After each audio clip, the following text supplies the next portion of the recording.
Hello guys, welcome back to my class. So ನೀವೆಲ್ಲ ಹಳೆಯ ಕ್ಲಾಸಸ್ನ ನೋಡಿರ್ತೀರ ಅಂತ ಅಂದ್ಕೊಳ್ತಾ ಇದ್ದೀನಿ. ಇವತ್ತಿನ ಕ್ಲಾಸ್ನಲ್ಲಿ ನಾನು ನಿಮಗೆ ಹೇಳ್ಕೊಡ್ತಾ ಇದ್ದೀನಿ have, has, had, don't have, doesn't have, didn't have ಇವುಗಳನ್ನ ಹೇಗೆ ಸೆಂಟೆನ್ಸ್ನಲ್ಲಿ ಯೂಸ್ ಮಾಡ್ಕೋಬೇಕು ಅನ್ನೋದನ್ನು. ಸೊ ನಾವು ಇಷ್ಟು ದಿನ ಕಲ್ತಿದ್ದು ಬಿ ಫಾರ್ಮ್ಸ್. ಸೊ ಈ ಕ್ಲಾಸ್ನಲ್ಲಿ ಏನು ಬಿ ಫಾರ್ಮ್ಸ್ ಇರೋದಿಲ್ಲ, ಹೊಸ ಟಾಪಿಕ್ ಇದು. ಇಲ್ಲಿ ವರ್ಬ್ಸ್ನ ಯೂಸ್ ಮಾಡ್ತೀವಿ, ರೈಟ್? ಹ್ಯಾವ್, ಹ್ಯಾಸ್, ಹ್ಯಾಡ್ ಇವು ಮೂರನ್ನು ನಾವು ವರ್ಬ್ಗಳಾಗಿ ಯೂಸ್ ಮಾಡ್ಕೊಳ್ತೀವಿ ಇಲ್ಲಿ, ರೈಟ್? ನಾವು ಹ್ಯಾವ್, ಹ್ಯಾಸ್ ಮುಂದೆ ನೌನ್ ಯೂಸ್ ಮಾಡ್ತೀವಿ. ಯಾವಾಗ, ಎಂಥ ಸೆಂಟೆನ್ಸ್ಗಳಲ್ಲಿ? ಸೊ ಇಲ್ಲಿ ಕನ್ನಡ ಸೆಂಟೆನ್ಸ್ ಕೊಡ್ತೀನಿ, ಓದಿ. ನನ್ನ ಹತ್ರ 2 ಫೋನ್ಸ್ ಇದೆ ಅಂತ ನಾನು ಹೇಳಬೇಕು. ಅಂದರೆ ನನ್ನ ಹತ್ರ ಏನಿದೆ ಅಂತ ನಾನು ಹೇಳಬೇಕಾದ್ರೆ ಹ್ಯಾವಿಂದ ಹೇಳಬೇಕು. ನಮ್ಮ ಬಳಿ ಒಂದು ಪ್ಲ್ಯಾನ್ ಇದೆ ಅಂತ ಹೇಳ್ತೀವಿ ಅಲ್ವಾ? ನನ್ನ ಹತ್ರ ಒಂದು ಕಾರ್ ಇದೆ, ನನಗೆ ತಲೆನೋವಿದೆ, ನನಗೆ ಬಹಳಷ್ಟು ಜನ ಫ್ರೆಂಡ್ಸ್ ಇದ್ದಾರೆ, ಅವ್ರಿಗೆ 2 ಮಕ್ಕಳಿದ್ದಾರೆ, ಸಂಜುಗೆ 2 ಸಿಸ್ಟರ್ಸ್ ಇದ್ದಾರೆ. ಸೊ ಈ ಥರ ಎಲ್ಲ ಸೆಂಟೆನ್ಸ್ನೂ ನಾವು ಹೇಳಬೇಕು. ಯಾರ ಹತ್ರ ಏನಿದೆ, ಅವ್ರು ಏನನ್ನ ಹೊಂದಿದ್ದಾರೆ. ನಾವು ಕನ್ನಡದಲ್ಲಿ ಹತ್ರ ಅಂತಲೇ ಅಲ್ವಾ ವರ್ಡ್ ಯೂಸ್ ಮಾಡೋದು. ನನ್ನ ಹತ್ರ ಅದಿದೆ, ಅವ್ರ ಹತ್ರ ಇದಿದೆ. ಸೊ ಈ ಥರ ಯಾರು ಏನನ್ನು ಹೊಂದಿದ್ದಾರೆ ಅಂತ ಹೇಳಬೇಕಾದ್ರೆ ನಾವು ಹ್ಯಾವ್, ಹ್ಯಾಸ್ ಈ 2 ವರ್ಡ್ಸ್ನ ಯೂಸ್ ಮಾಡ್ತೀವಿ. ಮುಂದೆ ನೌನ್ನ ಮೆನ್ಷನ್ ಮಾಡ್ತೀವಿ. ಹ್ಯಾವ್ ಮುಂದೆ ಆರ್ ಹ್ಯಾಸ್ ಮುಂದೆ ಏನಿದೆ ಅನ್ನೋದನ್ನು ನೌನ್ ಜಾಗದಲ್ಲಿ ಹಾಕ್ತೀವಿ. ಸೊ ಯಾರಿಗೆ ಮತ್ತೆ ಹ್ಯಾವ್, ಯಾರಿಗೆ ಹ್ಯಾಸ್ ಹಾಕಬೇಕು ಇಲ್ಲಿ ನೋಡಿ. Subject I, you, we, they ಇದ್ದರೆ, ಅಥವಾ ಪ್ಲೂರಲ್ಸ್ ಇದ್ದರು, plants, dogs, cats, houses, computers, right? ಈ ಥರ ಇದ್ದರು, ಐ, ಯು, ವಿ, ದೇ ಈ ಸಬ್ಜೆಕ್ಟ್ಗಳಿಗೆ ನಾವು ಹ್ಯಾವ್ ಹಾಕಬೇಕು. ಮುಂದೆ ನಾವನ್ನ ಮೆನ್ಷನ್ ಮಾಡಬೇಕು. ಐ ಹ್ಯಾವ್ ಅ ಫೋನ್ ನೋಡಿ, ಐ ಹ್ಯಾವ್ 10 ಫೋನ್ಸ್ ಈ ಥರನೇ ಹೇಳಬೇಕು. ಐ ಹ್ಯಾವ್ ಅ ಹೆಡೇಕ್ ಈ ಥರನೇ ಹೇಳಬೇಕು. Dogs have 4 legs, right? Plants have green leaves ಇದೇ ಥರನೇ ನಾವು ಹೇಳಬೇಕು. ಅರ್ಥ ಆಯ್ತಲ್ಲ? ಇಲ್ಲ ಅಂದರೆ ಡೋಂಟ್ ಹ್ಯಾವ್ ಯೂಸ್ ಮಾಡಬೇಕು. ಅಂದರೆ ನೆಗೆಟಿವ್ನ ತೋರಿಸೋದಕ್ಕೆ don't have. I don't have a phone, they don't have an idea, plants don't have ಏನಾದರೂ ನೀವು ಹೇಳಿ, ರೈಟ್? ಅದೇ ಸಬ್ಜೆಕ್ಟ್ ಜಾಗದಲ್ಲಿ ಹಿ, ಶಿ, ಇಟ್ ಅಥವಾ ಸಿಂಗಲ್ ಪರ್ಸನ್ ಹೆಸರು ಬಂದರೆ, ಕಿರಣ್, ರಾಧಾ, ರವಿ ಈ ಥರ ಒಬ್ಬರು ಸಿಂಗಲ್ ಪರ್ಸನ್ ಹೆಸರು ಬಂದರೆ ಹ್ಯಾಸ್ ಹಾಕಬೇಕು. ನೆನ್ಪಿಟ್ಕೊಂಬಿಡಿ ಅದನ್ನು. ಫಾರ್ ಎಕ್ಸಾಂಪಲ್, ನೀವು ಡಾಗ್ಗೆ ಇಟ್ ಅಂತಿದ್ದೀರಾ ಅಂದರೂ ಇಟ್ ಹ್ಯಾಸ್ ಅಂತಲೇ ಹೇಳಬೇಕು. ಅಂದರೆ ಡಾಗ್ಗೆ it has a tail and 4 legs ನೋಡಿ, ಈ ಥರ ಹೇಳಬೇಕು. ಸೊ ಇವ್ರ ಹತ್ರ ಏನೋ ಒಂದು ಇಲ್ಲ ಅಂತ ಹೇಳಬೇಕಾದ್ರೆ ಡಸಂಟ್ ಹ್ಯಾವ್ ಯೂಸ್ ಮಾಡಬೇಕು. ನೋಡಿ, ಡಸಂಟ್ ಹ್ಯಾಸ್ ಅಲ್ಲ, ಡಸಂಟ್ ಹ್ಯಾವ್ ನೆನ್ಪಿಟ್ಕೊಳ್ಳಿ. He has a new phone ಅಂತ ಹೇಳ್ಬೋದು, he doesn't have a new phone ಅಂತ ಹೇಳ್ಬೋದು. ಎಕ್ಸಾಂಪಲ್ಸ್ ಕೊಡ್ತೀನಿ, ಈ ಬೇಸಿಕ್ ಸ್ಟ್ರಕ್ಚರ್ ನೆನ್ಪಿಟ್ಕೊಳ್ಳಿ. ಅರ್ಥ ಆಯ್ತಲ್ಲ? I, you, we, they plural ಬಂದರೆ ಹ್ಯಾವ್ ಹಾಕಬೇಕು, ನೆಗೆಟಿವ್ಗೆ ಡೋಂಟ್ ಹ್ಯಾವ್ ಹಾಕಬೇಕು. He, she, it single person ಬಂದರೆ ಹ್ಯಾಸ್ ಹಾಕಬೇಕು, ನೆಗೆಟಿವ್ಗೆ ಡಸಂಟ್ ಹ್ಯಾವ್ ಹಾಕಬೇಕು. Don't have, doesn't have, right? So ಈಗ ನಾವು ಪಾಸ್ಟ್ನಲ್ಲಿ ಹೇಳಬೇಕು. ನನ್ನ ಹತ್ರ ಮೊದಲಿತ್ತು, ಆಗ ಇತ್ತು, ಬಟ್ ಈಗಿಲ್ಲ ಅಂತ. ಸೊ ಆವಾಗ ನಾವು ಯೂಸ್ ಮಾಡಬೇಕು ಹ್ಯಾಡ್. ಯಾವುದೇ ಸಬ್ಜೆಕ್ಟ್ ಇರಲಿ, ಓಕೆ, ಇಲ್ಲಿ ಏನು ವರ್ಡ್ ಚೇಂಜ್ ಆಗಲ್ಲ. ಯಾವುದೇ ಸಬ್ಜೆಕ್ಟ್ ಇದ್ದರೂ ನೀವು ಯೂಸ್ ಮಾಡಿ ಹ್ಯಾಡ್. ಹ್ಯಾಡ್ ಮುಂದೆ ನಾವನ್ನ ಮೆನ್ಷನ್ ಮಾಡಿ. ಐ ಹ್ಯಾಡ್ ಅ ಲ್ಯಾಪ್ಟಾಪ್ ಅಂದರೆ ನನ್ನ ಹತ್ರ ಮೊದಲು ಲ್ಯಾಪ್ಟಾಪ್ ಇತ್ತು ಅಂತ ನಾನು ಹೇಳ್ತೇನೆ. ಅದೇ ಥರ ಶಿ ಹ್ಯಾಡ್ ಅ ಲ್ಯಾಪ್ಟಾಪ್ ಅಂತಲೂ ನೀವು ಹೇಳ್ಬೋದು. ಇರಲಿಲ್ಲ ಅಂದರೆ ಡಿಡೆಂಟ್ ಹ್ಯಾವ್ ಯೂಸ್ ಮಾಡಬೇಕು. ಸಬ್ಜೆಕ್ಟ್ ಇಲ್ಲೂ ಅಷ್ಟೇ, ಯಾವುದೇ ಆಗಿರಲಿ didn't have. I didn't have a laptop, ನನ್ನ ಹತ್ರ ಲ್ಯಾಪ್ಟಾಪ್ ಇರಲಿಲ್ಲ, right? She didn't have a laptop, ಅವಳ ಹತ್ರ ಲ್ಯಾಪ್ಟಾಪ್ ಇರಲಿಲ್ಲ. ಗೊತ್ತಾಯ್ತಲ್ಲ? ಇಷ್ಟು ನೆನ್ಪಿಟ್ಕೊಳ್ಳಿ. ಎಕ್ಸಾಂಪಲ್ಸಲ್ಲಿ ನಿಮ್ಗೆ ಗೊತ್ತಾಗುತ್ತೆ, ಅರ್ಥ ಆಗುತ್ತೆ. ಆಗ ಇದು ಬೇಸಿಕ್ ಸ್ಟ್ರಕ್ಚರ್ ರೂಲ್ಸ್ನ ನೆನ್ಪಿಟ್ಕೊಳ್ಳಿ. To talk about states. States ಅಂದರೆ ಏನನ್ನ ಹೊಂದಿರೋ ಸ್ಟೇಟ್ನಲ್ಲಿ ಇದ್ದೀವಿ. ಏನೇನಂದರೆ ಪೊಸೆಷನ್, ಅದನ್ನು ಪೊಸೆಸ್ ಮಾಡ್ಕೊಂಡಿರೋದು ಅಂದರೆ ಹೊಂದಿರೋದು. ಫ್ಯಾಮಿಲಿ ರಿಲೇಷನ್ಶಿಪ್ಸ್ ಹೇಳೋದಕ್ಕೆ, ಇಲ್ನೆಸ್ಗಳನ್ನ ಹೇಳೋದಕ್ಕೆ ಅಂದರೆ ಏನಾದರೂ ಒಂದು ಕಾಯಿಲೆ ಇದೆ ಅಂತ ಹೇಳೋದಕ್ಕೆ, ವ್ಯಕ್ತಿಗಳ ಕ್ಯಾರೆಕ್ಟರಿಸ್ಟಿಕ್ನ ಹೇಳೋದಕ್ಕೆ, ಆ್ಯನಿಮಲ್ಸ್ ಕ್ಯಾರೆಕ್ಟರಿಸ್ಟಿಕ್ ಹೇಳೋದಕ್ಕೆ, ಆ್ಯಂಡ್ ಇದೇ ಥರ ಐಡಿಯಾಗಳನ್ನ ನಾವು ಮಾತಾಡೋದಕ್ಕೆ ಈ ಸ್ಟ್ರಕ್ಚರ್ನ ಯೂಸ್ ಮಾಡ್ತೀವಿ. ಫಾರ್ ಎಕ್ಸಾಂಪಲ್ ಇಲ್ಲಿ ನೋಡಿ, I have a phone, I have a big room ಅಂತ ಹೇಳ್ಬೋದು. ಅಂದರೆ ಪೊಸೆಷನ್ ಇದು. ಅಂದರೆ ನಾನು ಏನನ್ನು ಹೊಂದಿದ್ದೀನಿ, ನನಗೆ ಸ್ವಂತವಾಗಿದ್ದೇನಿದೆ ಅನ್ನೋದನ್ನು ಹೇಳ್ತೀವಿ ಇಲ್ಲಿ. ಅದೇ ಥರ ಐ ಹ್ಯಾವ್ 2 ಸಿಸ್ಟರ್ಸ್ ಈ ಥರ ನಾವು ಫ್ಯಾಮಿಲಿ ರಿಲೇಷನ್ಶಿಪ್ನ ಹೇಳೋದಕ್ಕೂ ಯೂಸ್ ಮಾಡ್ತೀವಿ. ಏನು ಸ್ಟ್ರಕ್ಚರ್? ಹ್ಯಾವ್, ಹ್ಯಾಸ್ ಮುಂದೆ ನೌನ್ ಹಾಕೋದು. ಐ ಹ್ಯಾವ್ ಅ ಫೀವರ್ ಈ ಥರ ಇಲ್ನೆಸ್ ಹೇಳೋದಕ್ಕೂ ಯೂಸ್ ಮಾಡ್ತೀವಿ. ನನಗೇನೋ ಒಂದು ಕಾಯಿಲೆ ಇದೆ, ತಲೆನೋವಿದೆ, ಹೊಟ್ಟೆ ನೋವಿದೆ ಹೇಳೋದಕ್ಕೂ ಕೂಡ ಹ್ಯಾವೇ ಯೂಸ್ ಮಾಡ್ತೀವಿ. I have a loud voice, she has long hair ನೋಡಿ, ಶಿ ಬಂದಿದ್ದರಿಂದ ಹ್ಯಾಸ್ ಬಂತು. ಈ ಥರ ಕ್ಯಾರೆಕ್ಟರಿಸ್ಟಿಕ್ ಹೇಳೋದಕ್ಕೂ ಕೂಡ ನಾವು ಈ ಸ್ಟ್ರಕ್ಚರ್ನ ಯೂಸ್ ಮಾಡ್ತೀವಿ. I have a boring job, ನನ್ನ ಸಿಚುವೇಶನ್ ಏನು ಅಂತ ಹೇಳೋದಕ್ಕೂ ನಾನು ಇದು ಸ್ಟ್ರಕ್ಚರ್ನ ಯೂಸ್ ಮಾಡ್ತೀನಿ. ಸೊ ಸ್ಟ್ರಕ್ಚರ್ ಹೇಗಿರಬೇಕು? ಸಬ್ಜೆಕ್ಟ್ ಆಗಿರಬೇಕು. ಸಬ್ಜೆಕ್ಟ್ನಲ್ಲಿ ಏನೇನು ಬರುತ್ತೆ? I, you, we, they, plural, he, she, it, Kiran, Ravi, Radha. ಮುಂದೆ ಹ್ಯಾವ್ ಅಥವಾ ಹ್ಯಾಸ್ ಹಾಕಬೇಕು ಸಬ್ಜೆಕ್ಟ್ಗೆ ತಕ್ಕಂತೆ. ಅದ್ರ ಮುಂದೆ ಒಂದು ನೌನ್ನ ಮೆನ್ಷನ್ ಮಾಡಬೇಕು. ಆ್ಯಂಡ್ ತುಂಬ ಜನ ಮಾಡೋ ಮಿಸ್ಟೇಕ್ ಏನು ಅಂದರೆ ಹ್ಯಾವ್ ಹ್ಯಾಸ್ ಆದಮೇಲೆ ಆರ್ಟಿಕಲ್ ಹಾಕೋದೇ ಮಿಸ್ ಮಾಡಿಬಿಡ್ತಾರೆ. ನೋಡಿ, ಹ್ಯಾವ್ ಹ್ಯಾಸ್ ಆದಮೇಲೆ ನೌನ್ ಹಿಂದೆ ಏನಾದರೂ ಒಂದು ಆರ್ಟಿಕಲ್ ಬರಲೇಬೇಕು ಅಥವಾ ಕೆಲವು ಕ್ವಾಂಟಿಫೈಯರ್ ವರ್ಡ್ಗಳು ಬರಲೇಬೇಕು. ಇಲ್ಲಿ ತೋರಿಸ್ತಿದ್ದೀನಿ ನೋಡಿ, ಇವು ಇಲ್ಲದೆ ನೀವು ಏನನ್ನೂ ಹಾಕೋ ಹಾಗಿಲ್ಲ. A and the, many, some, a few, a lot of, ಈ ಥರ ಯಾವುದಾದ್ರೂ ಒಂದು ವರ್ಡ್ ಹಾಕಿಬಿಟ್ಟೆ ನೀವು ಮುಂದೆ ನೌನ್ನ ಮೆನ್ಷನ್ ಮಾಡಬೇಕು. ಐ ಹ್ಯಾವ್ ಫೋನ್ ಅಂತ ಹೇಳಬಾರ್ದು, ಅದು ಇನ್ಕಂಪ್ಲೀಟ್ ಸೆಂಟೆನ್ಸ್, ಅದು ಪ್ರಾಪರ್ ಸೆಂಟೆನ್ಸ್ ಅಲ್ಲ. She has phone, she has headache, no, ಆ ಥರ ಹೇಳಬಾರ್ದು. 99.9% ಸೆಂಟೆನ್ಸ್ಗಳಲ್ಲಿ ಯಾವುದಾದ್ರೂ ಒಂದು ವರ್ಡ್ ಸೂಟಬಲ್ ಆಗೇ ಆಗುತ್ತೆ, ಅದು ಹಾಕಲೇಬೇಕು, ಮಿಸ್ ಮಾಡಬಾರ್ದು. ರೈಟ್, ನೆನ್ಪಿಟ್ಕೊಂಬಿಡಿ, ಇದೊಂದು ರೂಲ್. ಇದು ನೀವು ಮರ್ತೇ ಹೋಗಬಾರ್ದು, ಎಲ್ಲಾದರೂ ಮಾರ್ಕ್ ಮಾಡಿಟ್ಕೊಳ್ಳಿ. ನೀವು ಎವ್ರಿ ವಿಡಿಯೋನ 2 ಸರಿ ನೋಡಿ, ಆಗ ಪರ್ಫೆಕ್ಟ್ ಆಗ್ತೀರಾ. ಸೊ ನಾನೀಗ ಎಲ್ಲ ಫಾರ್ಮ್ಸ್ನಲ್ಲೂ ಸೆಂಟೆನ್ಸ್ನ ಹೇಳ್ಕೊಡ್ತೀನಿ, ಈಗ ಚೆನ್ನಾಗಿ ಪ್ರಾಕ್ಟೀಸ್ ಮಾಡಿ. ನೋಡಿ, ಇಲ್ಲಿ ಐ ಹ್ಯಾವ್ 2 phones ಅಂತ ನಾನು ಹೇಳಿದೆ. ನೋಡಿ, 2 ಅನ್ನೋ ವರ್ಡ್ ಬಂತಿಲ್ಲಿ, ಅಂದರೆ ನಂಬರ್ನ ಮೆನ್ಷನ್ ಮಾಡ್ತಿದ್ದಲ್ವ, ಈ ಥರ ಏನೋ ಒಂದು ವರ್ಡ್ ಬರಲೇಬೇಕು ನೌನ್ನ ಹಿಂದೆ. ಸೊ ಇಲ್ಲಿ ನಂಬರ್ ಹಾಕ್ತಾ ಇದೀವಿ, ಎ ಅಂತ ಹಾಕಬೇಕಾಗಿಲ್ಲ. ಐ ಹ್ಯಾವ್ 2 phones, ನನ್ನ ಹತ್ರ 2 phones ಇದೆ ಅಂತ ನಾನು ಹೇಳ್ತೇನೆ. ಸೊ ನನ್ನ ಹತ್ರ 2 phones ಇಲ್ಲ ಅಂತ ಹೇಳಬೇಕಾದ್ರೆ ಡೋಂಟ್ ಯೂಸ್ ಮಾಡಬೇಕು. I don't have 2 phones. ನೋಡಿ, ಡೋಂಟ್ ಅನ್ನೋ ವರ್ಡ್ ಎಲ್ಲಿ ಬರ್ತಾ ಇದೆ, ಐ ಆದಮೇಲೆ ಹಾಕಬೇಕು. ತುಂಬ ಜನ ಇಲ್ಲಿ ಐ ಆಮ್ ಹ್ಯಾವ್ ಅಂತ ಹೇಳ್ತಾರೆ, ರಾಂಗ್. ಐ ಡೋಂಟ್ ಹ್ಯಾವ್ ಅನ್ಬೇಕು. ಇದನ್ನು ಕೂಡ ನೆನ್ಪಿಟ್ಕೊಳ್ಳಿ, ಐ ಬರಬೇಕು. ಇಲ್ಲಿ ಎಲ್ಲೂ ಕೂಡ ಈಸ್, ಆರ್, ಆ್ಯಮ್ ಬರೋಲ್ಲ. ನನ್ನ ಹತ್ರ ಇದೆ, ನನ್ನ ಹತ್ರ ಇಲ್ಲ ಅಂತ ಹೇಳುವಾಗ is, am, are, was, were, will be ಬರಲ್ಲ. ಗೊತ್ತಾಯ್ತಲ್ಲ? ಇದನ್ನು ಒಂದು ಕಡೆ ಬರೆದಿಟ್ಕೊಂಬಿಡಿ. ಐ ಡೋಂಟ್ ಹ್ಯಾವ್ 2 phones ಅಂದರೆ ನನ್ನ ಹತ್ರ 2 phones ಇಲ್ಲ. ನೋಡಿ, I have 2 phones, I don't have 2 phones. Do I have 2 phones ಅಂತ ನಾನು ಕ್ವಶನ್ ಮಾಡ್ತಾ ಇದ್ದೀನಿ. ಸೊ ನಿಮಗೆ ನೆನಪಿದೆ ಅಲ್ವಾ, ಈ ಥರ ಎಲ್ಲ ಫಾರ್ಮ್ನಲ್ಲೂ ನಾನು ಸೆಂಟೆನ್ಸ್ ಮಾಡೋದು ಹೇಳ್ಕೊಟ್ಟಿದ್ದೆ. ಇದರ ಅರ್ಥ ಏನು, ಎಸ್ ಆರ್ ನೋ ಕ್ವಶನ್. ಅಂದರೆ ನನ್ನ ಹತ್ರ 2 phones ಇದೆಯಾ ಅಂತ ನಾನು ಕೇಳ್ತಾ ಇದ್ದೀನಿ. ಸೊ ನೋಡಿ, ಸ್ಟ್ರಕ್ಚರ್ ಏನಿರಬೇಕು, ಫಸ್ಟೇ ಡೂ ಬರಬೇಕು. ಎಲ್ಲಿ ಹಾಕಬೇಕು ನೋಡಿ, ಪಾಸಿಟಿವ್ ಸೆಂಟೆನ್ಸ್ ಹಿಂದೆ ಡೂ ಹಾಕಿ. ಡೂ ಐ ಹ್ಯಾವ್ 2 phones ಆಗೋಯ್ತಲ್ವಾ, ಅಷ್ಟೇ. ಅಥವಾ do I have a phone ಅಂತ ಹೇಳಿ, do I have any phone ಅಂತನಾದರೂ ಹೇಳಿ. ಗೊತ್ತಾಯ್ತಲ್ಲ? ಪಾಸಿಟಿವ್ ಸೆಂಟೆನ್ಸ್ನಿಂದ ಡೂ ಹಾಕಿ ಅಷ್ಟೇ. ಡು ಐ ಹ್ಯಾವ್ 2 phones ಅಂತ ನಾನು ಕೇಳ್ತಾ ಇದ್ದೀನಿ. ಇದನ್ನು ಕೇಳಿಸ್ಕೊಳ್ಳೋರು ನನಗೆ ಆನ್ಸರ್ ಮಾಡ್ತಾರೆ, ಎಸ್ ಯು ಡೂ. ಹೌದು, ನಿನ್ನ ಹತ್ರ ಇದೆ. ನೋ ಯು ಡೋಂಟ್, ಇಲ್ಲ ನಿನ್ನ ಹತ್ರ ಇಲ್ಲ ಅಂತ ನನಗೆ ಹೇಳಿದೆ. ಸೊ ಇದನ್ನು ನಾನು ಬೇರೆಯವ್ರಿಗೂ ಕೇಳ್ಬೋದು, ಏನಂತ, ಡು ಯು ಹ್ಯಾವ್ 2 phones ಅಂತ, ಅಥವಾ do you have any phone. So ಇದನ್ನು ನೆಗೆಟಿವ್ ಮಾಡಿದ್ರೆ ಏನು ಮೀನಿಂಗ್ ಕೊಡುತ್ತೆ, ಡೂನ ಡೋಂಟ್ ಮಾಡಬೇಕಷ್ಟೇ. ಡೋಂಟ್ ಐ ಹ್ಯಾವ್ 2 phones ಅಂದರೆ ನನ್ನ ಹತ್ರ 2 phones ಇಲ್ವಾ ನಾನು ಕೇಳ್ತಾ ಇದ್ದೀನಿ. ನೀನು ಯಾಕೆ ಆ ಥರ ಹೇಳ್ತೇನೆ, ನನ್ನ ಹತ್ರ 2 phone ಇಲ್ವಾ, ಡೋಂಟ್ ಐ ಹ್ಯಾವ್ 2 phones ಅಂತ. ಯು ಕೂಡ ಹಾಕಿ, ದೇ ಕೂಡ ಹಾಕಿ. ರೈಟ್, ಸ್ಟ್ರಕ್ಚರ್ ನೋಡಿ, ಒಂದು ಸೆಂಟೆನ್ಸಿಂದ ಇನ್ನೊಂದು ಸೆಂಟೆನ್ಸಲ್ಲಿ ಏನು ವರ್ಡ್ ಚೇಂಜ್ ಆಗ್ತಿದೆ ನೋಡ್ಕೊಳ್ಳಿ, ಬರೆದಿಟ್ಕೊಳ್ಳಿ ಅದನ್ನು. ಸೊ ಈ ಸೆಂಟೆನ್ಸ್ ಹಿಂದೆ ಈಗ ನೀವು WH ವರ್ಡ್ ಹಾಕಿದ್ರೆ WH ಕ್ವಶನ್ ಆಗೋಗುತ್ತೆ. ನೋಡಿ, how many phones do I have. ನೋಡಿ ಸ್ಟ್ರಕ್ಚರ್, ಹೌ ಮೆನಿ ಫೋನ್ಸ್, ಈ ವರ್ಡ್ ನೆನಪಿರುತ್ತಲ್ವ, ಹೌ ಮೆನಿ ಮುಂದೆ ಪ್ಲೂರಲ್ಲೇ ಬರಬೇಕು ಯಾವಾಗಲೂ. ಹೌ ಮೆನಿ ಫೋನ್ ಅನ್ಬಾರ್ದು, how many phones do I have. Do ಫಸ್ಟೇ ಬರಬೇಕು, ಆಮೇಲೆ ಐ ಬರಬೇಕು. ಐ ಡೂ ಹ್ಯಾವ್ ಅಲ್ಲ. How many phones do I have ಅಂದರೆ ನನ್ನ ಹತ್ರ ಎಷ್ಟು ಫೋನ್ಸ್ ಇದೆ. ರೈಟ್, ಸೊ ಇಷ್ಟು ಪ್ರೆಸೆಂಟ್ನಲ್ಲೇ ಇದೆ. ಪ್ರೆಸೆಂಟ್ನಲ್ಲಿ ಅಂದರೆ ಈಗಿನ ಮೂಮೆಂಟ್ ಬಗ್ಗೆ, ನನ್ನ ಪ್ರೆಸೆಂಟ್ ಸಿಚುವೇಶನ್ ಬಗ್ಗೆ ನಾನು ಕೇಳ್ತಾ ಇರೋದು, ಅಥವಾ ಇವತ್ತಿನ ಬಗ್ಗೆ ನಾನು ಕೇಳ್ತಾ ಇರೋದು.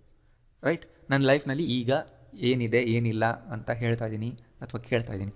ಪಾಸ್ಟ್ ಅಂದರೆ ಇವಾಗಕ್ಕಿಂತ ಹಿಂದೆ, ಯಾವುದೇ ಟೈಮ್ ಆಗಿರಲಿ ಹ್ಯಾಡ್ ಯೂಸ್ ಮಾಡ್ತೀವಿ. I had 2 phones. ನೋಡಿ, ನೆನ್ಪಿಟ್ಕೊಳ್ಳಿ, ಇಲ್ಲಿ ಹ್ಯಾಡ್ ಬರ್ತಾ ಇದೆ, ಗೊತ್ತಾಯ್ತಲ್ಲ? ನೆನ್ಪಿಟ್ಕೊಳ್ಳಿ, ಇಲ್ಲಿ ಏನು ಬರ್ತಾ ಇದೆ, ಹ್ಯಾಡ್. ಐ ಹ್ಯಾಡ್ 2 phones ಅಂದರೆ ನನ್ನ ಹತ್ರ 2 ಫೋನ್ಗಳಿದ್ವು ಅಂತ ನಾವು ಹೇಳ್ತೀವಿ. ಹ್ಯಾವ್ ಅಂದರೆ ಪ್ರೆಸೆಂಟ್ನಲ್ಲಿದೆ, ಹ್ಯಾಡ್ ಅಂದರೆ ಮೊದಲಿತ್ತು.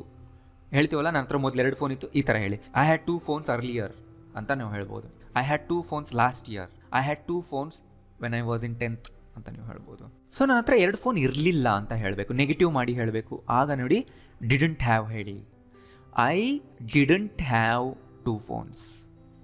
ನೋಡಿ ಸ್ಟ್ರಕ್ಚರ್, ಡೋಂಟ್ ಹ್ಯಾವ್ ಅಂದರೆ present, I don't have 2 phones ಅಂದರೆ ಪ್ರೆಸೆಂಟ್.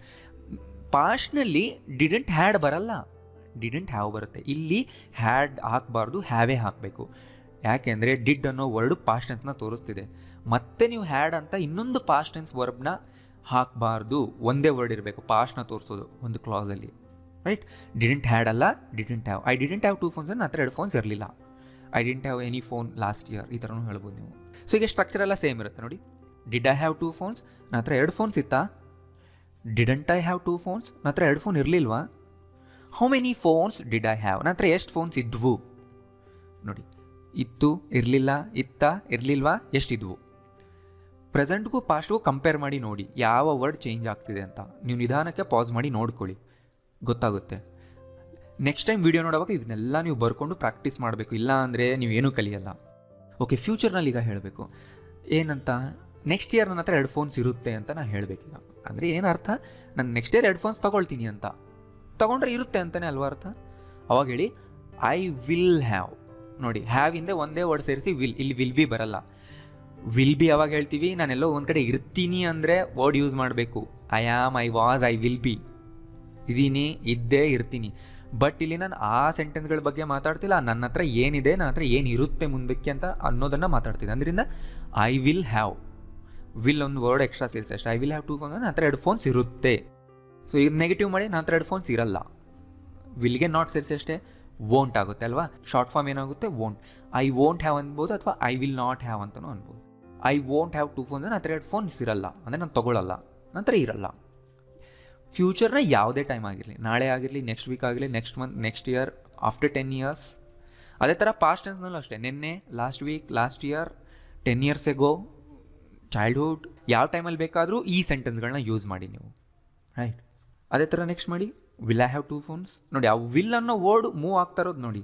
ಡೂ ಅನ್ನೋ ವರ್ಡ್, ಡಿಡ್ ಅನ್ನೋ ವರ್ಡ್ ಹೇಗೆ ಸೆಂಟೆನ್ಸಲ್ಲಿ ಮೂವ್ ಆಗ್ತಿತ್ತು, ಅದೇ ಥರನೇ ವಿಲ್ ಅನ್ನೋ ವರ್ಡ್ ಕೂಡ. ಅದೇ ನನ್ನ ಹತ್ರ ಹೆಡ್ಫೋನ್ಸ್ ಇರುತ್ತಾ, ವೋಂಟ್ ಐ ಹ್ಯಾವ್ 2 ಫೋನ್ಸ್, ನನ್ನ ಹತ್ರ ಹೆಡ್ಫೋನ್ಸ್ ಇರಲ್ವಾ. How many phones will I have, ನನ್ನ ಹತ್ರ ಎಷ್ಟು ಫೋನ್ಸ್ ಇರುತ್ತೆ, ಗೊತ್ತಾಯ್ತಲ್ಲ. ಸೊ ಇದನ್ನು ನೀವು ಯು ಹಾಕಿ ಮಾಡಿ, ದೇ ಹಾಕಿ ಮಾಡಿ, ವಿ ಹಾಕಿ ಮಾಡಿ, ರೈಟ್, ಮೈ ಪೇರೆಂಟ್ಸ್ ಹಾಕಿ ಮಾಡಿ. ಎಲ್ಲದಕ್ಕೂ ಸ್ಟ್ರಕ್ಚರ್ ಸೇಮ್ ಇರುತ್ತೆ, ಐ ಮಾತ್ರ ಚೇಂಜ್ ಆಗುತ್ತೆ. ಹಾಕಿ ನೀವು ಲಿಟ್ರಲಿ ಪ್ರಾಕ್ಟೀಸ್ ಮಾಡಬೇಕು, ಇಲ್ಲ ಅಂದರೆ ನೀವು ಕಲಿಯಲ್ಲ. ನೀವು ಕಲಿಬೇಕಾ ಸ್ಪೋಕನ್ ಇಂಗ್ಲೀಷ್, ನಾನು ಹೇಳಿದಷ್ಟು ಸೆಟ್ನ ಮಾಡಿ ಜೋರಾಗಿ ಓದಿ. ನಂಗೆ ನೀವು ಕೇಳ್ತಿರಲ್ವಾ ಕ್ವಶನ್ ಹೆಂಗೆ ಮಾಡಬೇಕು, ಹೇಗೆ ಹೇಳಬೇಕು, ನಾನು ಹೇಳಿದ್ದು ಮಾಡಿ ಅಷ್ಟೇ. ಈಗ ಹ್ಯಾಸಿಂದ ನೋಡಿ, ಯಾರ್ಯಾರಿಗೆ ಹ್ಯಾಸ್ ಆಗ್ತೀವಿ, ಹಿ, ಶಿ, ಇಟ್, ಕಿರಣ್, ರಾಧಾ, ಈ ಥರ ಸಿಂಗ್ಯುಲರ್ ನೇಮ್ ಬಂದರೆ ನೋಡಿ. She has a new phone, ಸ್ವಲ್ಪ ಚೇಂಜ್ ಮಾಡ್ಕೊಂಡಿದ್ದೀನಿ, ಅ ನ್ಯೂ ಫೋನ್ ಅಂತ ತಗೊಂಡೆ. ಅಂದ್ರೇನು, ಅವಳ ಹತ್ರ ಒಂದು ಹೊಸ ಫೋನ್ ಇದೆ, ರೈಟ್. ಶಿ ಹ್ಯಾಸ್ ಬಂತು, ಶೀಗೆ ಹ್ಯಾಸೇ ಬರಬೇಕು. ತುಂಬ ಜನ ಮಾಡೋ ಮಿಸ್ಟೇಕ್ ಏನೋ, ಶಿ ಹ್ಯಾವ್ ಅಂತಾರೆ, ತಪ್ಪು. ಈಗ ಅವಳ ಹತ್ರ ಫೋನ್ ಇಲ್ಲ ಹೇಳಬೇಕು, she doesn't have a phone. Okay, ನಾನು ಅ ಫೋನ್ ತೊಗೊಂಡಿದ್ದೀನಿ, ಇಲ್ಲಿ ನ್ಯೂ ಫೋನ್ ತೊಗೊಂಡಿಲ್ಲ, ಅ ಫೋನ್. ಅವಳ ಹತ್ರ ಫೋನ್ ಇಲ್ಲ ಅಂತ ಹೇಳಬೇಕಷ್ಟೇ. ನೋಡಿ, ಡಸಂಟ್ ಹ್ಯಾಸ್ ಅಲ್ಲ, ಡಸಂಟ್ ಹ್ಯಾವ್. ಎಸ್, ಇದು ಒಂದು ರೂಲ್ ಇದೆ. ಡಸ್ ಬಂದಾಗ ಹ್ಯಾಸ್ ಬರಲ್ಲ, ಡಸ್ ಬಂದಾಗ ಹ್ಯಾವೇ ಬರುತ್ತೆ, ನೆನ್ಪಿಟ್ಕೊಂಬಿಡಿ. ನೆಗೆಟಿವ್ನಲ್ಲೂ ಅಷ್ಟೇ, ಕ್ವಶನಲ್ಲೂ ಅಷ್ಟೇ. ಡಸ್ ಬಂದರೆ ಹ್ಯಾಸ್ ಬರಲ್ಲ, ಡಸ್ ಬಂದರೆ ಏನು ಬರುತ್ತೆ, ಹ್ಯಾವ್ ಬರುತ್ತೆ. She doesn't have a phone ಅನ್ಬೇಕು, ಅಂದರೆ ಅವಳ ಹತ್ರ ಫೋನ್ ಇಲ್ಲ. ಇದೇ ಥರ ಅವಳ ಹತ್ರ ಏನಾದರೂ ಒಂದು ವಸ್ತು ಇಲ್ಲ ಅಂತ ಹೇಳಬೇಕಂದ್ರೆ ಇದೇ ಥರನೇ ಹೇಳಬೇಕು. She doesn't have a book, she doesn't have a red dress, she doesn't have a room. ಗೊತ್ತಾಯ್ತಲ್ಲ, ಈ ಥರ ಏನಾದರೂ ಒಂದು ನೀವಿಲ್ಲ ಅಂದರೆ ಹೇಳಿ. ಸೊ ಈ ಥರ ನೀವು ಯಾವುದಕ್ಕಾದರೂ ಯೂಸ್ ಮಾಡಿ. ಶಿ ಜಾಗದಲ್ಲಿ ಒಬ್ಬ ಪರ್ಸನ್ ನೇಮ್ ಹಾಕಿ, ಹೀ ಹಾಕಿ. ಓಕೆ, ಈಗ ಕೇಳಬೇಕು ಅವಳ ಹತ್ರ ಫೋನ್ ಇದೆಯಾ ಅಂತ. ಸೊ ಯಾವುದರಿಂದ ಸ್ಟಾರ್ಟ್ ಮಾಡಬೇಕು, ಡಸ್ ಅನ್ನೋ ವರ್ಡಿಂದ ಸ್ಟಾರ್ಟ್ ಮಾಡಬೇಕು. Does she have a phone, ನೋಡಿ ಅಷ್ಟೇ. ಡಸ್ ಶಿ, ಡಸ್ ಬಂತಲ್ವಾ, ಹ್ಯಾಸ್ ಬರಲ್ಲ. ಸೊ ಸ್ಟ್ರಕ್ಚರ್ ನೆನ್ಪಿಟ್ಕೊಳ್ಳಿ. ಅಂದರೆ ಅರ್ಥ, ಅವಳ ಹತ್ರ ಫೋನ್ ಇದೆಯಾ ಅಂತ ನಾನು ಕೇಳ್ತಾ ಇದ್ದೀನಿ. ಇದನ್ನು ನೆಗೆಟಿವ್ ಮಾಡಿ, doesn't she have a phone, ಅವಳ ಹತ್ರ ಫೋನ್ ಇಲ್ವಾ ಅಂತ ನಾವು ಆಶ್ಚರ್ಯದಿಂದ ಕೇಳೋವಾಗ ಈ ಥರ ಕೇಳ್ಬೋದಲ್ವ. ಅವಳ ಹತ್ರ ಏನಿದೆ ಅಂತ ಕೇಳಬೇಕು. ವಾಟ್ ಡಸ್ ಶಿ ಹ್ಯಾವ್, ನೋಡಿ ಈ ಥರನೇ ಕೇಳಬೇಕು. ಅಥವಾ ಎಷ್ಟು ಫೋನ್ಸ್ ಇದೆ ಅಂದರೆ, how many phones does she have ಅಂತ ನಾನು ಕೇಳಬೇಕು, ರೈಟ್. ಸೊ ಬೇಸಿಕ್ ಸ್ಟ್ರಕ್ಚರ್ ಏನು, she has, she doesn't have, does she have, does she have, what does she have. ಗೊತ್ತಾಯ್ತಲ್ಲ, ಇದು ಬೇಸಿಕ್ ಸ್ಟ್ರಕ್ಚರ್. ಈಗ ಪಾಸ್ಟ್ನಲ್ಲಿ ಹೇಳಬೇಕಂದ್ರೆ ಹಾಗೆ ಇನ್ನು ಹೇಳಿದ್ನಲ್ಲ ಆಗಲೇ, ಡಿಡ್ ಬರುತ್ತೆ ಇಲ್ಲಿ, ಸೇಮ್ ಸ್ಟ್ರಕ್ಚರ್. ಪಾಸ್ಟ್ನಲ್ಲಿ ಏನು ಹೊಸ ವರ್ಡ್ ಬರಲ್ಲ, ಈಗ ಇದ್ದಂಥ ವರ್ಡ್ ಇಲ್ಲೂ ಬರುತ್ತೆ. She had a new phone ಅಷ್ಟೇ, ಅವಳ ಹತ್ರ ಹೊಸ ಫೋನ್ ಇತ್ತು. She didn't have a phone, ಅಲ್ಲೇನಿತ್ತಲ್ಲ ಎಲ್ಲ ಸೇಮ್ ವರ್ಡ್ಸ್ ಇತ್ತು, ಅಂದರೆ ಫೋನ್ ಇರಲಿಲ್ಲ. Did she have a phone, ಅವಳ ಹತ್ರ ಫೋನ್ ಇತ್ತಾ. Didn't she have a phone, ಅವಳ ಹತ್ರ ಫೋನ್ ಇರಲಿಲ್ವಾ. ವಾಟ್ ಡಿಡ್ ಶಿ ಹ್ಯಾವ್, ಅವಳ ಹತ್ರ ಏನಿತ್ತು. ವಾಟ್ ಡಿಡೆಂಟ್ ಶಿ ಹ್ಯಾವ್ ಅಂದರೆ ಅವಳ ಹತ್ರ ಏನಿರಲಿಲ್ಲ. ವಾಟ್ ಡಸಂಟ್ ಶಿ ಹ್ಯಾವ್ ಅಂದರೆ ಅವಳ ಹತ್ರ ಏನಿಲ್ಲ. ನೀವು ಅದನ್ನು ಬೇಕಾದ್ರೆ ಆ್ಯಡ್ ಮಾಡ್ಕೋಬೋದು. ಫ್ಯೂಚರ್ನಲ್ಲೂ ಸೇಮ್ ಇರುತ್ತೆ, ವಿಲ್ ಬರುತ್ತೆ. She will have a new phone, ಅವಳ ಹತ್ರ ಹೊಸ ಫೋನ್ ಇರುತ್ತೆ. She won't have a phone, will she have a phone, won't she have a phone, what will she have, ಅವಳ ಹತ್ರ ಏನಿರುತ್ತೆ. ಸೊ ಹಾಗಿದ್ರೆ ಚೇಂಜ್ ಆಗ್ತಾ ಇರೋದೇನೋ, ಹ್ಯಾಸ್ ಡಸಂಟ್ ಹ್ಯಾವ್ ಬರಬೇಕು, ಅಷ್ಟು ನೆನ್ಪಿಟ್ಕೊಳ್ಳಿ. ಸೊ ಈಗ ವಿಡಿಯೋ ಪಾಸ್ ಮಾಡಿ ಎಲ್ಲ ಸೆಂಟೆನ್ಸ್ನು ಒಂದ್ಸರಿ ನೋಡ್ಕೊಂಬಿಡಿ, ಬುಕ್ನಲ್ಲಿ ಬರೆದಿಟ್ಕೊಳ್ಳಿ, ಬರೆದಿದ್ದನ್ನು ಚೆನ್ನಾಗಿ ಪ್ರಾಕ್ಟೀಸ್ ಮಾಡಿ. ಇದನ್ನು ನೀವು ಹೇಗೆ ಪ್ರಾಕ್ಟೀಸ್ ಮಾಡಬೇಕು ಎಫೆಕ್ಟಿವ್ ಆಗಿ ಹೇಳ್ತೀನಿ ನೋಡಿ. ಎಲ್ಲ ಸೆಂಟೆನ್ಸ್ನ ಇದೇ ಥರ ಸೆಟ್ನಲ್ಲಿ ಬರ್ಕೊಳ್ಳಿ, ಹಾರಿಜಾಂಟಲ್ನಲ್ಲಿ ಬರ್ಕೊಳ್ಳಿ, ಬುಕ್ನಲ್ಲಿ ನೋಡಿಕೊಂಡು ಜೋರಾಗಿ ಓದಿ. First English, she has a new phone, she doesn't have a phone, does she have a phone, does she have a phone, what does she have, ಈ ಥರ ಪಾಸ್ಟ್ನಲ್ಲೂ ಫ್ಯೂಚರ್ನಲ್ಲೂ. ಆಮೇಲೆ ವಿತ್ ಕನ್ನಡ ಓದಿ, ಜೋರಾಗಿ ಓದಿ, ಒಂದು 10 ಟೈಮ್ಸ್ ಓದಿ. ಸೊ ಪರ್ಫೆಕ್ಟ್ ಆಗೋವರೆಗೂ ಓದಿ. ಆಮೇಲೆ ಕಣ್ಣು ಮುಚ್ಕೊಂಡು ಓದಿ. ಗೊತ್ತಾಗ್ತಿದ್ದೀರಾ? ನಿಮಗೆ ಫ್ಲೂಯೆಂಟಾಗಿ ಬರೋವರೆಗೂ ಓದಿ. ಸೊ ಈ ಥರ ನೀವು ಮೈಂಡ್ಗೆ ಟ್ರೈನ್ ಮಾಡಬೇಕು. ಫಾಸ್ಟಾಗಿ ಓದೋದನ್ನು ಫಾಸ್ಟಾಗಿ ಓದಿ ನಿಂತ್ಬಿಟ್ಟು ಪ್ರಾಕ್ಟೀಸ್ ಮಾಡಿದ್ರೆ ಹಾಗೆ ಆಗುತ್ತೆ. ಇದಕ್ಕೆಲ್ಲ ನಿಮಗೆ ಬೇರೆಯವ್ರ ಸಹಾಯ ಬೇಕಾಗಿಲ್ಲ. ಸೊ ಇದು ಪ್ರಾಕ್ಟೀಸ್ನಲ್ಲಿರೋವಾಗ ನೀವು ಸ್ವಲ್ಪ ಕಷ್ಟಪಡಬೇಕು, ಆಮೇಲೆ ಈಸಿ ಆಗುತ್ತೆ ಮಾತಾಡೋದೆಲ್ಲ. ಪ್ರಾಕ್ಟೀಸ್ ಟೈಮ್ನಲ್ಲಿ ಮಾತ್ರ ಈ ಕಷ್ಟ ಇರುತ್ತೆ ಅಷ್ಟೇ, ರೈಟ್? ಸೊ ನಾನಿಷ್ಟು ಈಸಿಯಾಗಿ ನಿಮಗೆ ಮಾಡಿ ಹೇಳ್ತಾ ಇದ್ದೀನಿ. ನೀವು ಇದನ್ನು ಯೂಸ್ ಮಾಡ್ಕೊಳ್ಳಿಲ್ಲ ಅಂದರೆ ಈ ವಿಡಿಯೋಸ್ ಎಲ್ಲ ಕಂಪ್ಲೀಟ್ಲಿ ಯೂಸ್ಲೆಸ್ ಆಗೋಗುತ್ತೆ. ಸೊ ಮಾಡಿ. ಸೊ ನೆನ್ಪಿಟ್ಕೊಳ್ಳಿ, ಐ ಹ್ಯಾವ್ ಫೋನ್ ಈ ಥರ ಹೇಳಲೇಬಾರ್ದು. ನೀವು ಒಂದು ಆರ್ಟಿಕಲ್ ಆದರೂ ಹಾಕಬೇಕು, ಒಂದು ಕ್ವಾಂಟಿಫೈರ್ ಆದರೂ ಹಾಕಬೇಕು, ಅಥವಾ ಏನಾದರೂ ಒಂದು ವರ್ಡ್ ಇಂಟ್ರೊಡ್ಯೂಸ್ ಮಾಡಲೇಬೇಕು. I have a phone, I have one phone ಅನ್ಬೋದು. ಒನ್ ಫೋನ್ ಅಂದರೆ ಕ್ವಾಂಟಿಟಿ ಹೇಳೋದು. ಅಂದರೆ ನೋಡಿ, ಅವನ ಹತ್ರ ಅಷ್ಟು ಫೋನ್ ಇದೆ, ನನ್ನ ಬ್ರದರ್ ಹತ್ರ ಎಷ್ಟು ಫೋನ್ ಇದೆ, ಬಟ್ ನನ್ನ ಹತ್ರ ಒಂದೇ ಫೋನ್ ಇದೆ, I have only one phone, ಆ ಥರ ಹೇಳೋ ಟೈಮ್ ಇದು. I have 3 phones. ನೋಡಿ, 3 ಫೋನ್ ಅನ್ಬಾರ್ದು. 3 ಬಂದರೆ ಪ್ಲೂರಲ್ ವರ್ಡ್ ಬಂದರೆ ಫೋನ್ಸ್ ಆಗುತ್ತೆ, ಅದನ್ನು ಪ್ಲೂರಲ್ ಮಾಡಬೇಕು. ತುಂಬ ಜನ ಇಲ್ಲೂ ಮಿಸ್ಟೇಕ್ ಮಾಡ್ತಾರೆ, ಈ ಮಿಸ್ಟೇಕ್ ಮಾಡಬೇಡಿ, ನೆನ್ಪಿಟ್ಕೊಳ್ಳಿ. 3 ಫೋನ್ ಅಲ್ಲ, 3 phones. I have many phones, right? ಈ ಥರನೇ ಇರಬೇಕು. ಅಥವಾ ನೀವು ಪ್ಲೇಸ್ನೂ ಕೂಡ ಇಂಟ್ರೊಡ್ಯೂಸ್ ಮಾಡ್ಬೋದು ಈ ಥರ. I have phone in my pocket, I have many phones at my home, I have 1 iPhone and 3 Samsung phones. ಈ ಥರ ನೀವು ಮಲ್ಟಿಪಲ್ ವರ್ಡ್ಸ್ನ ಕೂಡ ಸೇರಿಸ್ಬೋದು. 1 ಐಫೋನ್ ಇದೆ ಆ್ಯಂಡ್ 3 ಸ್ಯಾಮ್ಸಂಗ್ ಫೋನ್ಸ್ ಇದೆ. ಗೊತ್ತಾಯ್ತಲ್ಲ? ಸೊ ಮಿಸ್ಟೇಕ್ ಮಾಡಬೇಡಿ, ನೆನ್ಪಿಟ್ಕೊಳ್ಳಿ. ಸೊ ಈಗ ನಿಮಗೆ ಪ್ರಾಕ್ಟೀಸ್ ವರ್ಕ್ ಕೊಡ್ತೀನಿ. ನಾನು ಕೂಡ ಪ್ರತಿ ಸೆಂಟೆನ್ಸ್ನೂ ಈಗ ಪಾಸ್ಟ್ನಲ್ಲೂ ಬರೀಬೇಕು, ಪ್ರೆಸೆಂಟ್ನಲ್ಲೂ ಬರೀಬೇಕು, ಫ್ಯೂಚರ್ನಲ್ಲೂ ಬರೀಬೇಕು. ನೋಡಿ ಏನೇನು ಕೊಡ್ತಾ ಇದ್ದೀನಿ. I have the keys, right? ನನ್ನ ಹತ್ರ ಕೀಸ್ ಇದೆ. ಹುಡುಕ್ಬೇಡ ನೀನು. ಯಾವಾಗ ಹಾಕ್ತೀವಿ ನೆನಪಿದೆಯಾ ನಿಮ್ಗೆ? ನಾನು ಎ ಆ್ಯಂಡ್ ದ ಕ್ಲಾಸ್ನಲ್ಲಿ ಹೇಳ್ಕೊಟ್ಟಿದ್ದೆ, ಆರ್ಟಿಕಲ್ಸ್ ಕ್ಲಾಸ್ 5, 6, 7, ರೈಟ್? ನಾನು ಆ ಕ್ಲಾಸ್ನಲ್ಲಿ ಒಂದ್ಸರಿ ಎ ಆ್ಯಂಡ್ ದ ಕ್ಲಿಯರಾಗಿ ಹೇಳಿದೆ. ಯಾವಾಗ ಹೇಳ್ತೀವಿ? ನಾವೇನು ಯಾವುದ್ರ ಬಗ್ಗೆ ಮಾತಾಡ್ತೀವೋ ಆ ಪರ್ಸನ್ಗೂ ಗೊತ್ತಿದ್ರೆ ನಾವು ಹಾಕ್ತೀವಲ್ವಾ, ಎ ಆ್ಯಂಡ್ ಹಾಕಲ್ಲ. ಆಗ ಐ ಹ್ಯಾವ್ ದ ಕೀಸ್. ಇದನ್ನು ಪ್ರೆಸೆಂಟ್ನಲ್ಲಿ ಎಲ್ಲ ಫಾರ್ಮ್ಸ್ನಲ್ಲೂ ಮಾಡಿ, ಅಂದರೆ ಪಾಸಿಟಿವ್ ನೆಗೆಟಿವ್ ಕ್ವಶನ್. ಪಾಸ್ಟ್ನಲ್ಲೂ ಎಲ್ಲ ಫಾರ್ಮ್ನಲ್ಲೂ ಮಾಡಿ. ಕನ್ನಡದಲ್ಲೂ ಬರೀರಿ, ಜೋರಾಗಿ ಓದಿ. ಸೊ ಕನ್ನಡ ಏನೋ, ನನ್ನ ಹತ್ರ ಕೀಸ್ ಇದೆ. ಸೊ ಕನ್ನಡ ನೀವು ಬರ್ಕೊಂಬಿಡಿ. She has a headache, ಅವಳಿಗೆ ತಲೆನೋವಿದೆ. ಬರ್ಕೊಂಬಿಡಿ, ನಾನೇ ಹೇಳ್ತಾ ಇದ್ದೀನಿ ಕನ್ನಡ. ಅವಳಿಗೆ ತಲೆನೋವಿದೆ. You have very long hair, ನಿನ್ನ ಕೂದಲು ತುಂಬ ಉದ್ದ ಇದೆ. ಸೊ ಈ ಥರ. ಅಥವಾ ನೀನು ತುಂಬ ಉದ್ದವಾದ ಕೂದಲು ಹೊಂದಿದ್ದೀಯಾ, ಆ ಥರನೂ ಮಾಡಿ, ನಿಮ್ಮ ಇಷ್ಟ. ರಾಧಾ ಹ್ಯಾಸ್ ಸಮ್ ಡೌಟ್ಸ್, ರಾಧಾಗೆ ಕೆಲವು ಡೌಟ್ಸ್ಗಳಿವೆ. ಸೊ ಕನ್ನಡ ಬರ್ಕೊಳ್ಳಿ ನಾನು ಹೇಳೋವಾಗ. We have a meeting at 12, ನಮಗೆ 12 ಗಂಟೆಗೆ ಮೀಟಿಂಗ್ ಇದೆ. ಸೊ ಇದನ್ನು ಪಾಸ್ಟ್, ಪ್ರೆಸೆಂಟ್, ಫ್ಯೂಚರ್ನಲ್ಲೂ ಮಾಡಿ, right? He has is own room, ಇದನ್ನು ಅಷ್ಟೇ ಪಾಸ್ಟ್, ಪ್ರೆಸೆಂಟ್, ಫ್ಯೂಚರ್ನಲ್ಲೂ ಮಾಡಿ. ಆ್ಯಂಡ್ ಎಲ್ಲ 5 ಫಾರ್ಮ್ಸ್ನಲ್ಲೂ ಮಾಡಬೇಕು. ಅಂದ್ರೇನು? Positive, negative, yes or no questions and WH questions. So ಇಷ್ಟು ಮಾಡಿದರೆ ನೀವು ಇದರಲ್ಲಿ ಮಾಸ್ಟರ್ ಆಗ್ತೀರಾ. ಇನ್ನು ನಿಮಗೆ ಈ ಲೈಫ್ನಲ್ಲೇ ಇದನ್ನ ಯೂಸ್ ಮಾಡೋ ಡೌಟ್ಸ್ ಬರಲ್ಲ, ರೈಟ್? ಸೊ ಬುಕ್ನಲ್ಲಿ ಬರ್ಕೊಂಡು ಎಲ್ಲ ಫಾರ್ಮ್ಸ್ನಲ್ಲೂ ಬರೀರಿ, ಕನ್ನಡನೂ ಬರೀರಿ. ಆ್ಯಂಡ್ ತುಂಬ ಇಂಪಾರ್ಟೆಂಟ್ ವಿಷಯ ಏನಂದರೆ, ನೀವು ಅದನ್ನು ಜೋರಾಗಿ ಓದಬೇಕು. ನೀವು ಸುಮ್ಮನೆ ಬರೆದು ಕೂತ್ಕೊಂಡ್ರೆ ಏನೂ ಯೂಸ್ ಇಲ್ಲ. ಅದು ಜಸ್ಟ್ ಒಂದು 25% ಕೆಲಸ ಮುಗಿದಂಗೆ. ನಿಮ್ಮ ಬಾಯಿಂದ ನೀವು ಜೋರಾಗಿ ಓದಬೇಕು. ಫಸ್ಟ್ ಇಂಗ್ಲೀಷ್ ಓದ್ಬಿಡಿ, ಆಮೇಲೆ ಇಂಗ್ಲೀಷ್ ಜೊತೆ ಕನ್ನಡನೂ ಸೇರಿಸ್ಕೊಂಡು ಓದಿ. ನೋಡಿ, ನಾನು ಟಿಪ್ ಕೊಡ್ತಾ ಇದ್ದೀನಿ, ಈ ಟಿಪ್ನ ನೀವು ಫಾಲೋ ಮಾಡಬೇಕು. ಆವಾಗ ನೀವು ಮಾಸ್ಟರ್ ಆಗ್ತೀರ. ಜಸ್ಟ್ ಬಿಲೀವ್ ಮೀ, ನಾನು ಹೇಳೋದನ್ನೆಲ್ಲ ನೀವು ಫಾಲೋ ಮಾಡಿ ಅಷ್ಟೇ ನೀವು. ಆಮೇಲೆ ನಿಮಗೆ ಲೈಫ್ನಲ್ಲೇ ಡೌಟ್ಸ್ ಬರಲ್ಲ. ಇಷ್ಟು ಪ್ರಾಕ್ಟೀಸ್ ಮಾಡಿ. ಆ್ಯಂಡ್ ಇದು ಇನ್ನೂ ಎಂಡ್ ಆಗಿಲ್ಲ. ನಾನು ನೆಕ್ಸ್ಟ್ ಕ್ಲಾಸ್ನಲ್ಲಿ ಇನ್ನೂ ಎಕ್ಸಾಂಪಲ್ಸ್ ಕೊಡ್ತೀನಿ, ಇನ್ನೂ ಸ್ಪೆಷಲ್ ರೂಲ್ಸ್ ಹೇಳ್ಕೊಡ್ತೀನಿ, ಅದನ್ನು ಕೂಡ ನೋಡಿ. ಆ್ಯಂಡ್ ಈ ವಿಡಿಯೋದಲ್ಲಿ ಏನಾದರೂ ಹೊಸದು ಕಲ್ತಿದ್ರೆ ಅಂದರೆ ಲೈಕ್ ಮಾಡಿ, ಎಲ್ಲರಿಗೂ ಶೇರ್ ಮಾಡಿ. Thank you.